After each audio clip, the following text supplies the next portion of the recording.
Hey, what's up guys, GQ Tech Creation. Alright, so it's safe to say that this is a pretty odd couple, but the truth of the matter is that people are going to try to pair these two devices together, and they might have some questions. So this is just to show you guys that it's possible to pair these two gadgets together if the situation presents itself. So first and foremost, if you've already paired your Gear S3 to an Android device, just know that you're going to have to perform a light reset within the settings in order to pair it up with another device, and that procedure took me all of maybe like 2 minutes to complete, and the setup process was pretty similar to Android. So your watch faces, your widgets, and your apps will all be gone from your previous setup, but if you sign into your Samsung account from the iOS Gear app, you can view all of your previously downloaded apps in a list. So the Gear app for iOS is probably the most watered down version available. It basically diminishes what the Gear S3 is all about, down to not much more than what a Pebble Watch has to offer. Meaning that you'll still be able to get all of your notifications on your wrist. However, the only thing you'll be able to do is clear or block notifications. You can't like compose or reply within any form of messaging on your watch like you're able to do when you're paired up with an Android device.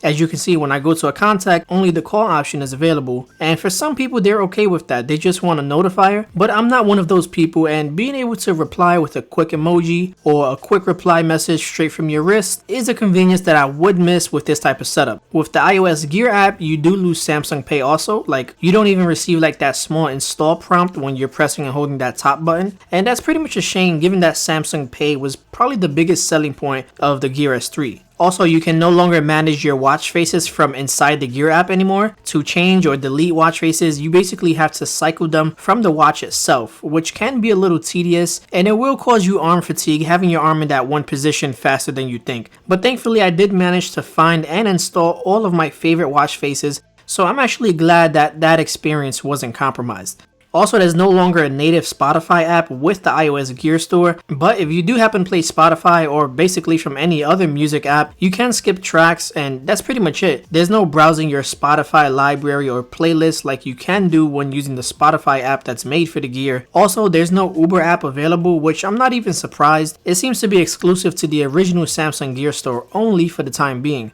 Now, one of the few apps for home automation available for the Gear watches was the Philips Hue alternative, and that just doesn't work anymore. It just keeps scanning and scanning looking for the bridge until it just ultimately gives me an error. I was never able to figure out what was going on with it. And then that brings me to S-Voice. This too just flat out doesn't work. I don't know, maybe it detects that Siri is nearby or something. At least for me it doesn't, but it either keeps saying no connection or unable to process request, even when the watch was directly connected to Wi-Fi when I was troubleshooting it. This is an issue that I never experienced when I was paired up to the Pixel XL. Not that I really used it much, but sometimes initiating a call with your voice tends to be a little bit easier. So yeah, a lot of things do seem to be broken, but this seems more like a root experiment if you ask me. On a positive note, you can place and answer phone calls with the built-in speakerphone, thankfully, but strangely you have to pair the Gear S3 in low energy mode as well as a regular Bluetooth device. Why is that? Well, I don't know. I just know that if you don't do it, the speakerphone wouldn't work. But once you're connected, it works fantastic. It works just like it did on my Pixel XL for answering and placing calls, so that's something I was really happy about. Now, another positive note is that the Find My Gear feature works just as expected when it comes to navigating your watch if you happen to misplace it. And this is something that I can speak from experience that came in handy on more than one occasion when I couldn't find my watch, and I'm glad that remains intact. But they did remove the ability to locate your phone from the watch, vice versa, just like it does when paired up to an Android device. Usually you will find the Find My Phone icon within your apps, and now we just don't have it. And we can obviously guess why Apple wouldn't allow that.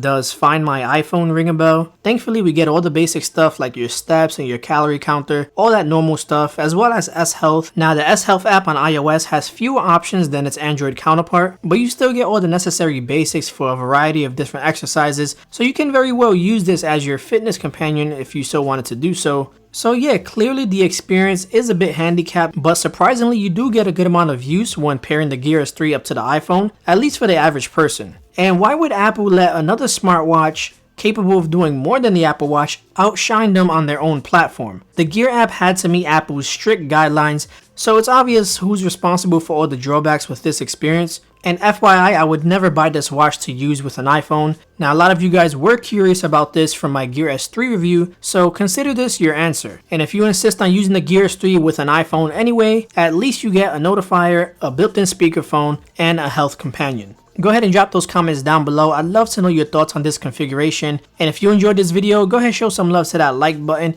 And if this is your first time on the channel, be sure to subscribe so you don't miss out on some awesome tech videos. I want to thank each and every one of you guys for watching, and I will see you in the next video.